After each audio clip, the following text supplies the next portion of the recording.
హైదరాబాద్ పాతబస్తీ Chandrayangutta flyover క్రింది ప్రాంతంలో ఈ నెల 3వ తేదీన ఆటోలో ముగ్గురు యువకులు మత్తు ఇంజెక్షన్ తీసుకోగా ఇఫ్రాన్ మరియు జహాంగీర్ ఆటోలో మృతి చెందడంతో కేసు నమోదు చేసుకున్న పోలీసులు మూడో వ్యక్తి సైఫ్ని అదుపులోకి తీసుకొని విచారించిన అనంతరం ముగ్గురిని పోలీసులు అరెస్టు చేశారు. ఈ సందర్భంగా చంద్రాయణగుట్ట పోలీస్ స్టేషన్ పరిధిలో ఏర్పాటు చేసిన విలేకరుల సమావేశంలో సౌత్ ఈస్ట్ జోన్ అదనపు డీసీపీ కె శ్రీకాంత్ మాట్లాడుతూ శస్త్రచికిత్సల సమయంలో రోగులకిచ్చే అనస్థీషియా ఇంజెక్షన్ శరీరంలోకి అధిక మోతాదులో తీసుకోవడం వల్ల వారిద్దరూ చనిపోయినట్టు దర్యాప్తులో తేలిందన్నారు.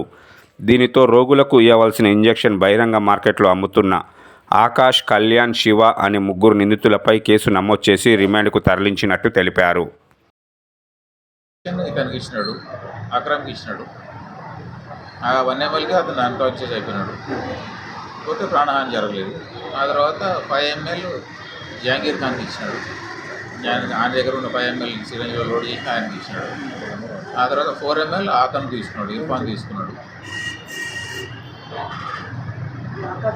కేసు ఉంది, అంటే ఈ కేసు లేదు కానీ థెఫ్ట్ కేసు, దొంగతనం కేసు ఉంది. అఫెండరు పాస్ హిస్టరీ ఉంది కానీ డ్రగ్స్ రిలేటెడ్ కేసు ఇదే ఫస్ట్ టైం. సార్ ఇప్పుడు కళ్యాణ్ మన ఇర్ఫాన్ కూడా ఆయన ఇచ్చిండా? ఇర్ఫాన్ సెల్ఫ్గా తీసుకున్నాడు. ఇర్ఫాన్ ఆయనే తీసుకున్నాడు. ఇర్ఫాన్ ఆయన తీసుకున్నాడు. ఈయన మాత్రం ఆయనకు ఒక్కరికి ఇచ్చాడు. జహాంగీర్కి ఒక్కరికి, జహాంగీర్కి ఇతనికి, అక్రమ్కి 1 ml 4 ml 1 ml 4 ml ఈయన తీసుకున్నాడు. 5 ml ఇచ్చాడు జహాంగీర్కి. మళ్ళీ అక్రమ్ స్ప్రోలోకి వచ్చినాక ఏం జరిగింది? అక్రమ్ స్ప్రోలోకి వచ్చేటప్పటికి ఎవరు లేరు. వీళ్ళిద్దరు ఆటోలో కూర్చొని తలకాయ పక్కకి వేసేసి ఉన్నారు. చూసి వాళ్ళు లేపుతాను ట్రై చేసినాడు. కోమాలో ఉన్నారు, లేకపోతే మత్తులో ఉన్నారు అనుకొని మేము లేపుతాను ట్రై చేసినాడు, మీరు లేవలేదని చెప్తాను కానీ వాళ్ళ జేబులోనే ఫోన్ తీసుకొని వాళ్ళది ఒక ఫోటో కొట్టినాడు, స్నాప్ కొట్టి మళ్ళీ వాళ్ళ ఫోన్ వాళ్ళ దగ్గరనే పెట్టేసి అతను వెళ్ళిపోయినాడు. ఫోటో తీయడానికి కారణం ఏంటంటే అంటే నేను మిమ్మల్ని లేపుతాను ట్రై చేసినాను, మీరు లేవలేదు చూడండి, తర్వాత చెప్పొచ్చు అన్న ఉద్దేశంతో అతను కూడా మత్తులో ఉన్నారు అనుకున్నాడు. లేపితే లెగుస్తలేదు, వీళ్ళు వేసినట్టు వాళ్ళు కూడా లెగుస్తారు అనుకున్నాడు. అది తీసి పెట్టేసి వెళ్ళిపోయినాడు. తర్వాత ఇన్వెస్టిగేషన్లో కళ్యాణ్ ఎప్పుడు పరారండి? అతను కళ్యాణ్ ఇతను అక్రమ్ అన్కాన్షియస్ ఆగితేనే చూసి ఇదేదో ఎట్లా కనిపిస్తుంది, నార్మల్ యాపిటైమన్ ఇంజెక్షన్ లేకుంటే గాంజాలాగా లేదు ఇది అని డౌట్ వచ్చి ఇమీడియట్గా అక్కడి నుంచి పారిపోయినాడు. అప్పుడే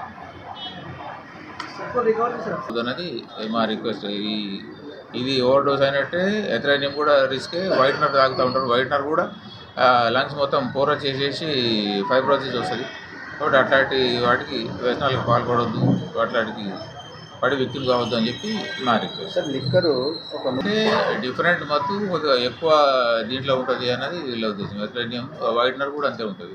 గాంజా కంటే కూడా వైట్నర్ కొద్దిగా డిఫరెంట్ అడిక్షన్. ఆ ఫీల్ కోసం అని చెప్పి ఇది తీసుకుంటారు. వీళ్ళకి ఎప్పటి నుంచి అలవాటు? అంతా స్నేహితులు, అందరూ స్నేహితులు, 4 స్నేహితులే కొన్ని సంవత్సరాల నుంచి అలవాటు. Hospital ABS hospital Chikkadpally.